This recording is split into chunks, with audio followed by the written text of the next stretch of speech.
আমরা বিভিন্ন দাওয়াতে যাওয়ার সময় উপহার নিয়ে যাই, এর বিধান কি? দাওয়াতে যাওয়ার সময় উপহার নিয়ে যান,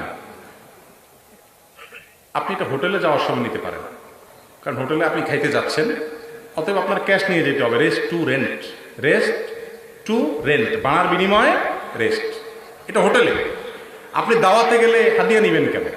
আপনি হাদিয়া তো তার আগে পরেও দিতে পারেন না। কথার কথা আপনার ভাতিজা তার আকিকার অনুষ্ঠান আপনাকে দাওয়াত দিছে, বা বিয়ের অলিমা অনুষ্ঠান আপনাকে দাওয়াত দিছে, তো আপনি খেতে যাচ্ছেন। যদি সিস্টেমটা এরকম হয় যে খেতে গেলে কিছু নিতেই হবে, তাহলে তো এটা হোটেল হইল, এটা কি দাওয়াত থাকলো? আর কথা বুঝেন নাই মনে হয় আপনারা। যদি সিস্টেমটা এরকম হয় যে দাওয়াত খাইতে গেলে কিছু নিয়ে যেতে হবে, তাহলে যেহেতু আমাকে কিছুটা খাওয়ান দিবে, একটু পোলাও রোস্ট বিরিয়ানি টিরিয়ানি দিবে, এই জন্য আমি কিছু সাথে নিয়ে যেতে হবে, তাহলে এটা তো হোটেল হইল, এটা কি দাওয়াত হলো? এটা কখনো দাওয়াত না।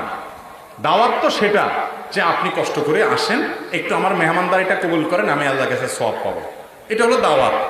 আপনি আসেন, সাথে কিছু নিয়ে আসেন, আমার লোক টেবিল চেয়ার নিয়ে গেটে বসা আছে, আপনি ওখানে জমা দেন, তারপরে ঢুকেন খাইতে, এ তো হোটেলের চাইতে আরো খারাপ, ঠিক না ভাই? ঠিক। আরে ভাই, বেশিরভাগ হোটেলে তো আগে খাইতে দেয় বেশি, আর খাওয়ান দাওয়ান শেষে এবার ক্যাশ থেকে বলে কত হয়েছে, বলে এত টাকা, ঠিক না ভাই? ঠিক।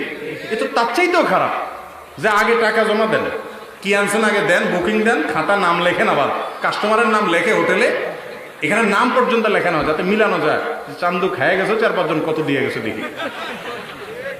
এই চরিত্রটা কি ভালো না খারাপ? সংগ্রাম করতে হবে আমাদেরকে এটার বিরুদ্ধে ইনশাআল্লাহ। আমাদের সমাজ থেকে এই অপসংস্কৃতিকে ঝেঁটিয়ে বিদায় করতে হবে। যুবকরা সচেতন হলে হবে ইনশাআল্লাহ।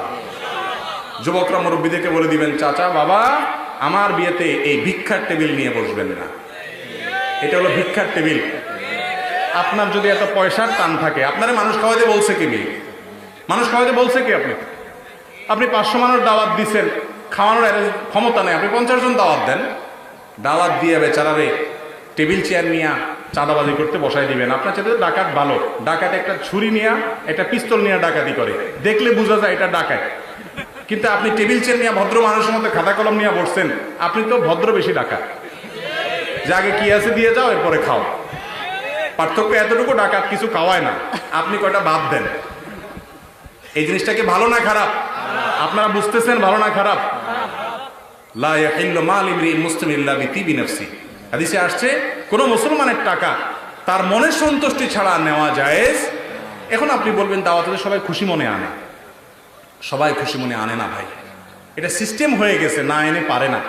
মধ্যবিত্ত, নিম্ন মধ্যবিত্ত এরকম কোন দাওয়াত পাইলে খুব কষ্ট পায়, খুব কষ্ট পায়, চিন্তা করে যে আরে কি একটা মুসিবত, না গেলে বলবে টাকা দেওয়ার ভয় আসে নাই, আর কিছু না নিয়ে গেলে তো মানুষ থাকে না, সবাই নেয়, না নিয়ে কেমনে আসে। ভাইরা আমার, এগুলো ভালো জিনিস না। আপনার সন্তানের আকিকা, আপনার ছেলের বিয়ে, আপনার নিজের অলিমা, কারোর কাছ থেকে কোনো চাঁদাবাজি করবেন না। দাওয়াত কার্ডে লিখে দিবেন যে কোনো হাদিয়া তোফা অনুগ্রহ করে আনবেন না, আনার প্রয়োজন নাই। হাদিয়া দিতে চাইলে আগে পরে দেওয়ার সুযোগ আছে না নাই? খানা খাওয়ানোর সময় হাদিয়া দেবে, ছোট লোকই ভাই, দেখতে খারাপ দেখা যায় যে কিছু খাইতেছেন, এখন কিছু আপনাকে দিতে হবে। আবার টেবিল চেয়ার নিয়ে, দুনিয়ার কোনো দেশে আছে কিনা জানি না, আমি আমার দেশে এই জিনিসটা আছে, খুশি মনে দেয়। এই সমস্ত খুশি মনটন কেউ দেয় না। খুশি মনে যে দিবে সে এমনিই দিবে ইনশাআল্লাহ।